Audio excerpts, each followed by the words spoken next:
भोजपुरी के सुपरस्टार राकेश मिश्रा जी आप लोगों के मनोरंजन के लिए ला रहे हैं बहुत ही प्यारा सॉन्ग, जिस सॉन्ग का बोल है बाहुबली 2।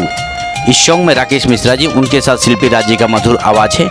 गाने को लिखा है राकेश मिश्रा जी ने और इस गाने को म्यूजिक से सजाया है रोशन सिंह जी ने। इस गाने में भोजपुरी की एक्ट्रेस पारुल ठाकुर नज़र आ रही हैं। बहुत ही प्यारा और सुपर सॉन्ग है।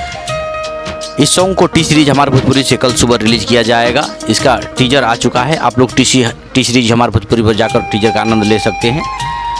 राकेश मिश्रा जी का एक सॉन्ग आया था बाहुबली, जिसका आप लोगों ने ढेर सारा दुलार प्यार दिया है। उसी प्यार को देखते हुए राकेश मिश्रा जी ला रहे हैं बाहुबली 2। जिस सॉन्ग को आप लोगों को ढेर सारा दुलार प्यार देना है, तो रहें तैयार। कल टी सीरीज हमारे भोजपुरी पर जाना है, गाने को ढेर सारा दुलार प्यार देना है। साथ ही अगर आप हमारे चैनल पर नए हैं, चैनल को सब्सक्राइब कीजिए, शेयर कीजिए, ढेर सारा दुलार प्यार हमें भी दीजिए। मिलते हैं अगले अपडेट में, तब तक के लिए बाय, लव यू।